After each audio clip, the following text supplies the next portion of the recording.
Assalamualaikum warahmatullahi wabarakatuh, teman-teman insan musik Indonesia yang saya cintai. Bukan teman-teman, saudara-saudara seluruh Indonesia. Saya cuma pengen ngomong sedikit aja. Karena saya merasa, saya dan teman-teman musisi merasa harus mensosialisasikan. Gara-gara PP 56 kemarin, yang akhirnya jadi heboh dan akhirnya jadi misleading kemana-mana. Gue di sini juga gue nggak tidak pintar tahu segala macam pasal dan sebagainya, tapi justru saya mau menyoroti masalah kemarin gara-garanya ada musisi yang mungkin men-tweet atau men-instagramkan atau men-facebookkan atau apalah media sosial itu yang akhirnya jadi malah gontok-gontokan sesama musisi. Aduh sayangku, gue mah sedih banget, kita tuh saudara. Dan ini tuh undang-undang ini, apapun itulah PP ini bukan kemarin, bukan gara-gara Pak Jokowi mensahkan, enggak. Ini tuh udah puluhan tahun yang lalu. Musisi tahun 70-an kayak Us Plus, God Bless, 80, yang 80-an, terus gue 90-an, 2000-an. Itu tuh dari dulu berusaha bagaimana caranya kita bisa sejahtera dari karya-karya gitu. Jadi ini bukan kemarin, bukan masalah kemarin banget gitu, ngerti gak sih? Bukan. Dan ini tuh udah jatuh bangun, selalu mentok, selalu ini, selalu itu. Nah akhirnya sekarang ada satu momen yang lumayan akhirnya semakin bagus, disebut sempurna, enggak, belum sempurna. Bismillah, kita berdoa semakin sempurna. Tapi gue sedih aja gitu, gara-gara ada teman-teman, saudara-saudara kita juga, sesama musisi yang mungkin belum baca, belum tanya-tanya kanan kiri, atau mungkin bahkan belum mengerti, yang akhirnya teman-teman musisi kafe, wedding, bla bla bla dan sebagainya tuh pada, waduh ini gimana, wah. Dan akhirnya nyebar viral ke ranah awam, penikmat musik, sampai jadi chaos gitu, ngerti gak sih? Jadi chaos. Nah ini yang gue gak mau, maksud gue gitu. Ini yang saya angkatan 90-an, abang-abang tahun 80-an, 70-an gak mau gitu. Akhirnya kita kalah lagi gitu. Gue akan terangin yang setaunya gue aja. Selebihnya silakan, kalian udah pinter. Apalagi zaman-zamannya yang muda-muda ini udah zamannya digital, tinggal search aja di Google atau apapun itulah, terserah kalian. Masalah undang-undang itu dan sebagainya, tanyalah ke pengacara segala macam kalau memang lebih ini. Cuman ini kemarin gue mau menyorot yang masalah wedding, cafe dan sebagainya aja ya. Ini gue udah kumpulin dari teman-teman, dari Irfan sebagai Massive Publishing, dari udah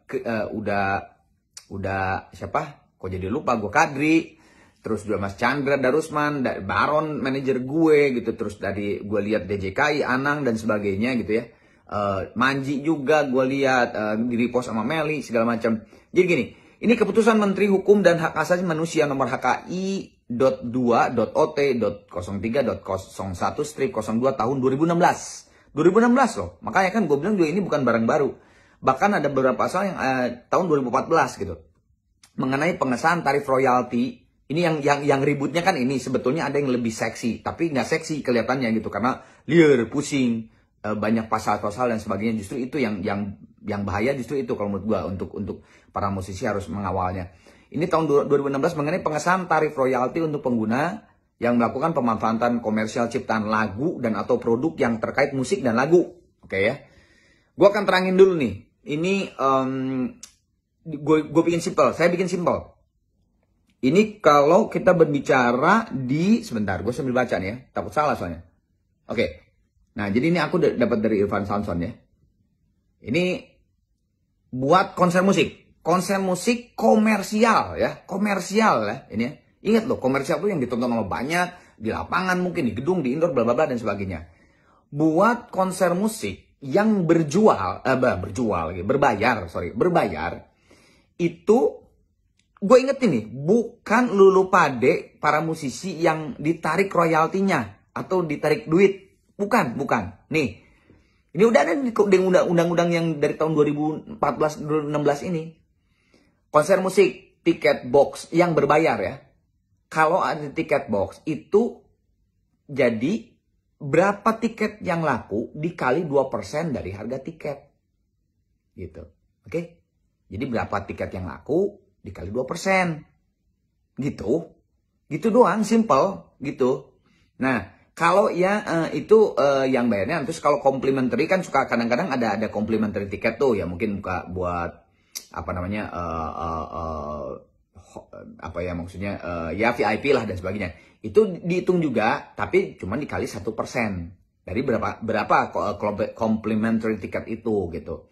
Nah, kalau konser musik yang gratis ya, yang nggak berbayar nih ya, yang nggak berbayar, tapi kan ini yang gue bilang tadi komersil di lapangan kan pasti kan ada apa namanya sponsor dan bla bla bla dan sebagainya. Itu juga ditarik bayarannya si penyelenggaranya, CEO-nya, bukan lulu pade loh, bukan kita sebagai musisi loh, bukan. 2% dari biaya produksi. Jadi kalau biaya produksinya berapa? 100 juta, 2%-nya berapa tuh? 2 juta berarti ya? Gitu. Jadi lu cuman bayar 2 juta gitu CEO-nya. Kalau biaya produksinya 1 miliar, misalnya karena ini gede banget, 20 juta rupiah. Jadi, gue bilang lagi, bukan elunya, kitanya sebagai pemain bandnya, itu bukan gitu. Ini yang gue pengen terangin, please gitu, kita yuk, kita tenang semuanya, dibiasakan gitu kayak hoax, terus media sosial yang provokasi itu, udahlah, come on man, Indonesia harus maju gitu ya. Oke, itu yang tadi ya. Oke, catatan. Pihak penyelenggara atau IO atau WO yang di wedding ya, hanya bayar ke LMK. Oke, bayarnya ke LMK. Kayak misalnya WAMI. Jadi nah ini nih yang harus ditekankan adalah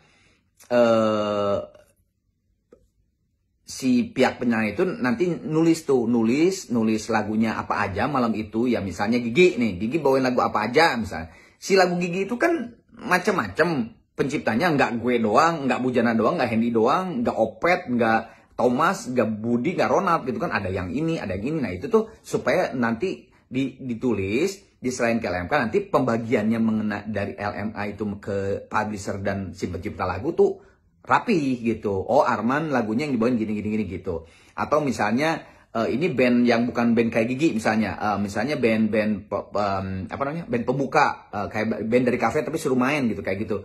Itu bawain lagu apa aja, Dewa, Tulus, apa-apa. Nah, itu tuh dicatat gitu. Jadi nanti pembagian si royaltinya tuh ke LMK-nya itu ya bener gitu kayak gitu. Bukan lu loh yang bayar ya. Gue sekali lagi, bukan lu yang bayar ya.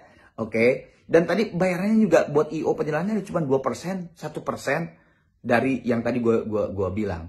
Oke. Nah, sekarang yang berikutnya yang kemarin sempat ribut juga yang kafe dan sebagainya. Ini gimana nih? Orang pendapatan kafe gue juga cuma segini. Maksudnya pemain band kafe juga cuma segini. Masa kalau gue bawain lagu Gigi, kalau gue bawain lagu Padi atau Slang Dewa atau Raisa tuh gue gimana? Satu lagu 100.000, satu lagu 1 juta, satu lagu 2 juta.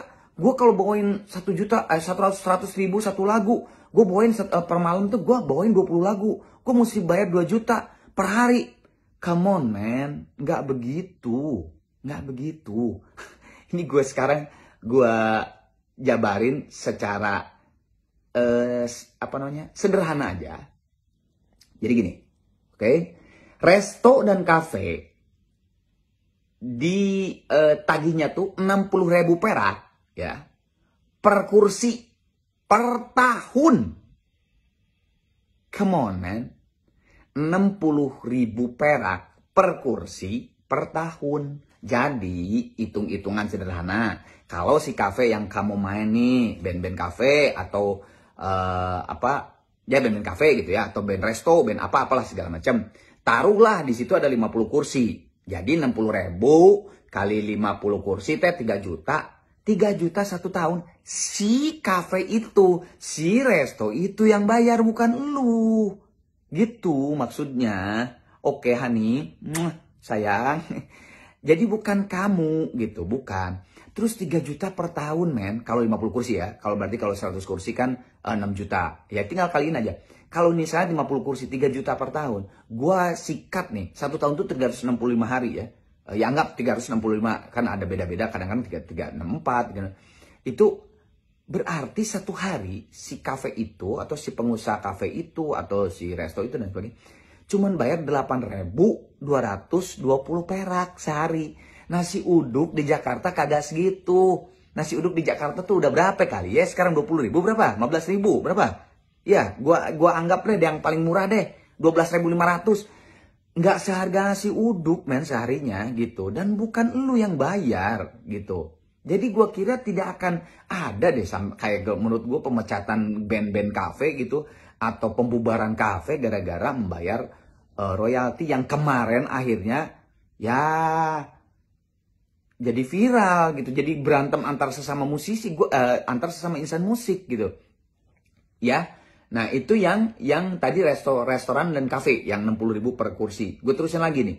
Kalau pub, bar dan distro itu 180.000 perak per meter persegi per tahun. Ya. Jadi kalau pub, bar, bistro 180.000 perak per meter persegi per tahun, bukan per hari. Gue terusin lagi, klub malam lebih mahal 250.000 perak per meter persegi per tahun gitu. Nah, ini juga di sini ada hak hak cipta dan hak terkait. Gue kalau nerangin hak cipta dan hak terkait mungkin agak ribet dan agak pusing. Makanya gue bilangnya silahkan aja sekarang kalian tinggal Google lebih diperdalam lagi. Tapi ini gue cuman buat dasarnya ada ya supaya meredam keributan itu gitu ya. Dan sekarang lagi rame banyak banget di Instagram di kalau yang punya iPhone di apa teh si Elon Musk teh lupa lagi gue apa sih namanya, astagfirullahaladzim ya itulah, atau di Facebook lagi banyak seminar-seminar itu, sok mangga ikutan dengerin supaya lebih jelas lagi karena orang-orang yang lebih kompetensi yang ngomong. Nah, jadi itu sayang-sayangku please ya. Apa ya, gue tuh asli gue pernah ikut ke DPR tahun 90-an bareng sama Kang Sambimbo, Mas Ian Antono, Pak Haji Omairama, Bang Haji, terus mas-mas dari KUS Plus, terus angkatan 90-an. Udah berbagai macam yang gue ikutin lah gitu ya. Dan selalu bukan kalah, tidak jadi, tidak sempurna dan sebagainya. Sekarang ini ada momen yang bagus. Yuk jangan beringas melihat sesuatu apa-apa. Yuk kita pelajari dulu, kita dengar dulu. Sayang. Ini sistem, apapun sistemnya itu mau mensejahterakan para insan musik Indonesia. Jadi please jangan sampai gagal lagi, jangan sampai mentok lagi. Gue gak mau anak cucu kita sama juga seperti kayak sekarang. Jadi oke. Nah terus yang tadi gue bilang sempat selewat seksi, justru yang harus kita kawal untuk para musisi yang punya karya ataupun yang tidak, karena supaya kesananya kan supaya lebih sempurna ya. Belum sempurna, insya Allah akan lebih sempurna. Itu adalah mengenai bank data. Jadi kemarin dari PP 56 dipersempurnakan itu akan ada sebuah bank data untuk lagu-lagu tersebut. Nah itu justru itu yang harus kita kawal.